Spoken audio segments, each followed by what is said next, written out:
Hello' বন্ধুসকল, স্বাগতম জনাইছোঁ মোৰ অন্য এটি ভিডিঅ'লৈ। মই আজি পেপাৰত 40 সাইজৰ প্লাজৰ কাটিঙৰ ভিডিঅ' এটা লৈ আনিছোঁ। মই টোটেল লেন্থ লৈছোঁ 16 চেণ্টিমিটাৰ আৰু এইটো সমান কৰি মই কাটি উলিয়াই দিম। তাৰ লগতে মই শোল্ডাৰ লৈছোঁ 5.5, আৰ্মহোলটো মই লৈছোঁ 6 ইঞ্চি আৰু আঁচ এডাল টানি এনেকৈ মিলাই দিব লাগিব। চেষ্টটো হ'ব 40 ভাগৰ 10 ইঞ্চি, তো মই 10ত মাৰ্ক কৰি এক্সট্ৰা মাৰ্জিনৰ কাৰণে থৈ দিম। এক্সট্ৰা মাৰ্জিন 1, 2 বা 1.5 এনেকৈ ল'ব পাৰে। মই ইয়াত 1 ইঞ্চি লৈছোঁ বঢ়াই।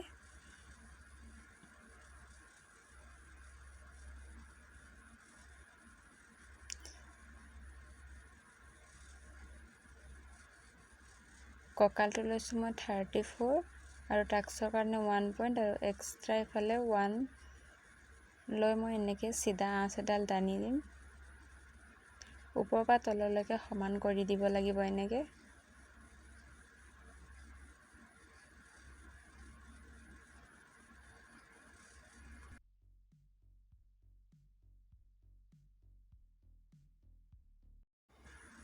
পেপাৰটো মই ডাবল ফল্ডত থৈছোঁ। এনেকৈ ফ্ৰণ্ট বেক একেলগতে মই কাটি উলিয়াই ল'ম। হাতৰ কৰ্ণচুকটোত 1.5 ইঞ্চি লৈছোঁ। ফ্ৰণ্টত 1/2 ইঞ্চি কমাই দিম আৰু এনেকৈ চুকটো ৰাউণ্ড শ্বেপ দি দিব লাগিব।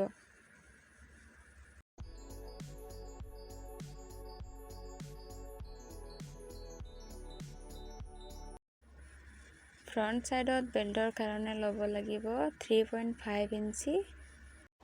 ঠেক কৰা ছাইডটোত 2.5 ল'ব লাগিব আৰু হুক পটি ছাইডটোতো 2.5ত মাৰ্ক কৰি সমানকৈ আঁচ এডাল টানি ল'ব লাগিব।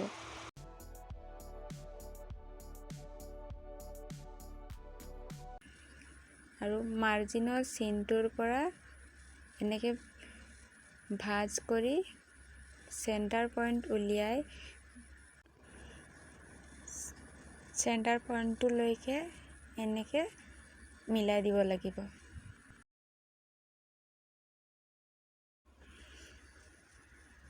নেকটো ল'ম মই 2.5 ইঞ্চি আৰু ফ্ৰণ্ট ছাইডৰ কাৰণে 6.5 লৈ আঁচ এডাল টানি বক্স এটা বনাই ল'ব লাগিব।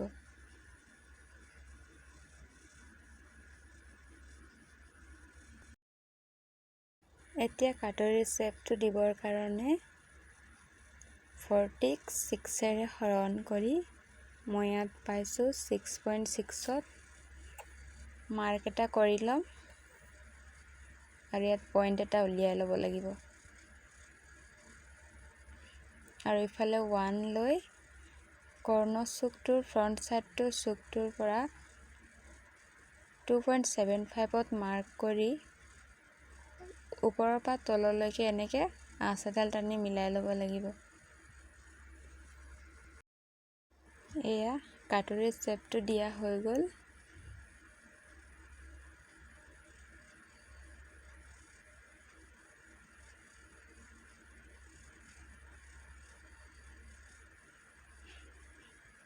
আৰু এইটো মই এতিয়া কাটি উলিয়াই দিম। ফ্ৰণ্ট বেক একেলগতে মই কাট কৰিছোঁ আৰু বেক ছাইডৰ আৰ্মহোলটো একেলগতে কাটিছোঁ। এইটো বেলেগকৈ ভাগ কৰি ফ্ৰণ্ট ছাইডটো মই এনেকৈ কাটি উলিয়াই দিম।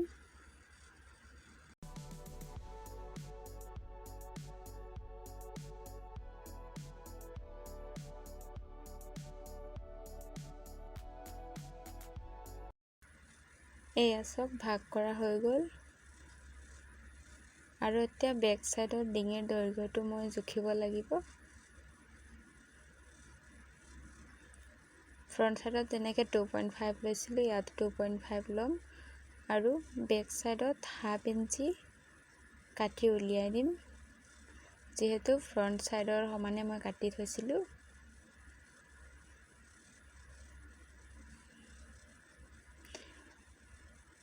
পিঠিৰ দৈৰ্ঘ্যটো মই লৈছোঁ 11 ইঞ্চি।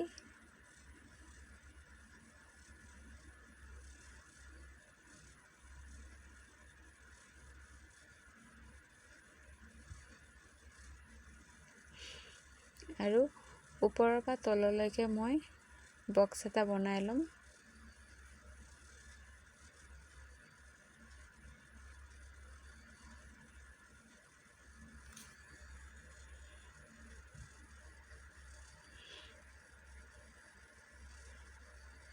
এইটো মই কাটি উলিয়াই দিম।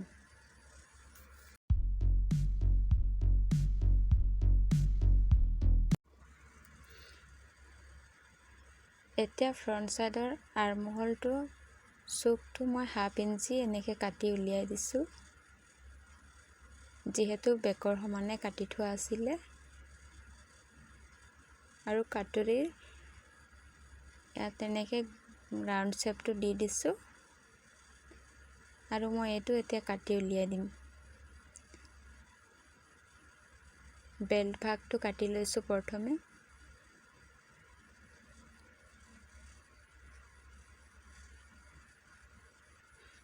আৰু এইটো হৈ গ'ল কাটৰিৰ ভাগটো।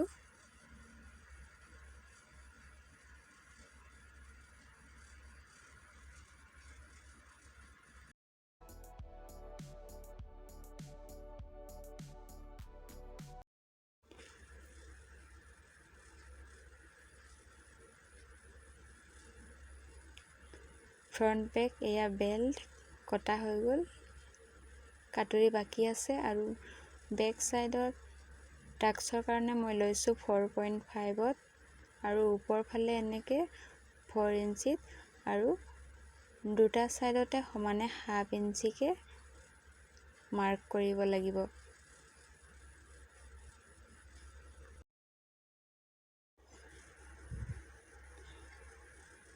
এতিয়া কাটৰিটো জুখিবৰ কাৰণে টোটেল পাইছোঁ 9 ইঞ্চি আৰু 9ৰ 3 ভাগত 369ত হ'ব ইয়াত 3 আৰু হুকৰ ছাইডটো হ'ব 2 আৰু এনেকৈ চেণ্টাৰ পইণ্ট উলিয়াই মাজত দিব লাগিব 2 ইঞ্চি আৰু তিনিওটা পইণ্ট সমানে মিলাই ল'ব লাগিব। যিহেতু এইটো ডাবল কাটৰিৰ মই পেপাৰ কাটি আছোঁ, সেইকাৰণে কাটৰিটো দুটা ভাগত ভাগ কৰিব লাগিব।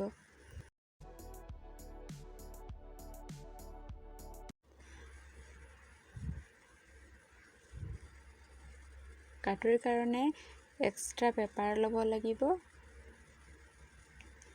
আৰু মই প্ৰথমে কাটৰিৰ ছেকেণ্ড পাৰ্টটো মই ড্ৰ কৰি ল'ম।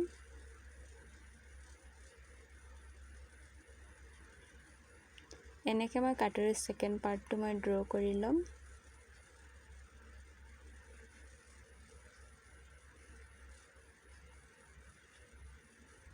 এয়া চাওক।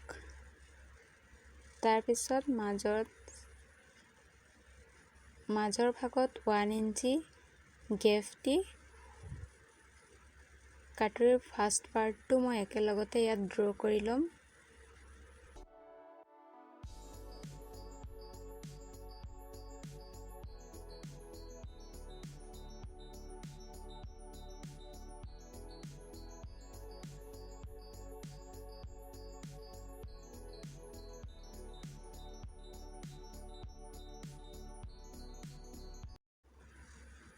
কাটৰিৰ দুটা ছাইডতে 1.5 ইঞ্চিকৈ বঢ়াব লাগিব, ইফালে 1.5 ইঞ্চি আৰু হুকৰ ফালে 1.5 ইঞ্চি। এয়া চাওক। আৰু ওপৰৰ পৰা তলত মিলাব লাগিব। এই অংশটো 1/2 ইঞ্চি মাৰ্জিনৰ কাৰণে 1/2 ইঞ্চি ল'ব লাগিব।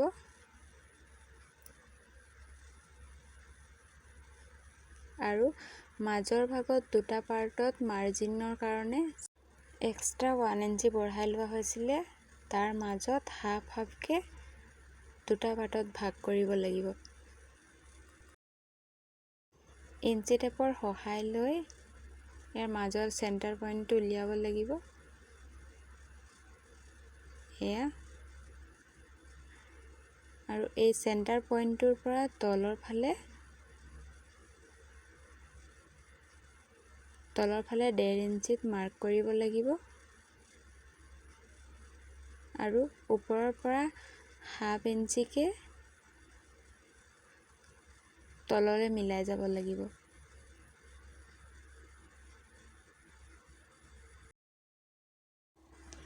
এতিয়া তলৰ 3টা পইণ্টটো মিলাই দিব লাগিব এনেকুৱা।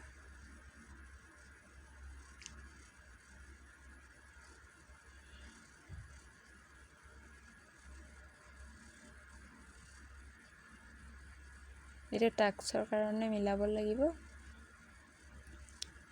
আৰু এয়া মোৰ কাটৰি ৰেডি হৈ গ'ল। এতিয়া মই এইটো কাটি উলিয়াই দিম।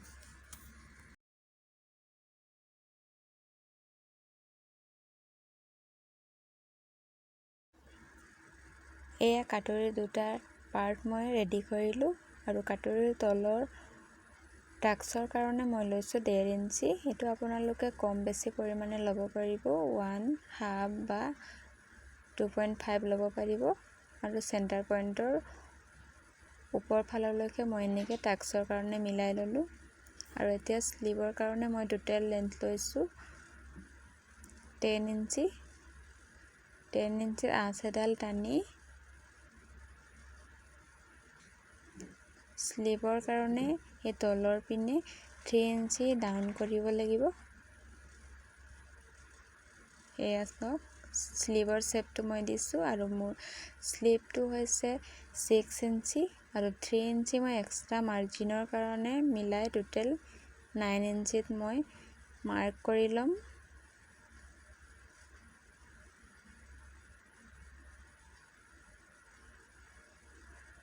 আৰু এইটো ওপৰৰ পৰা মিলাই কাটি দিব লাগিব।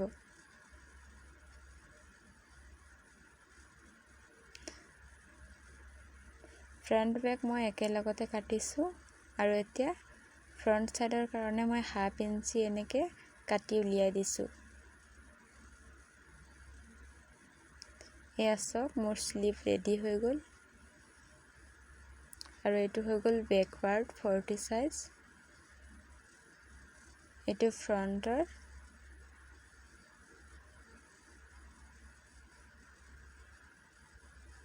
এয়া চাওক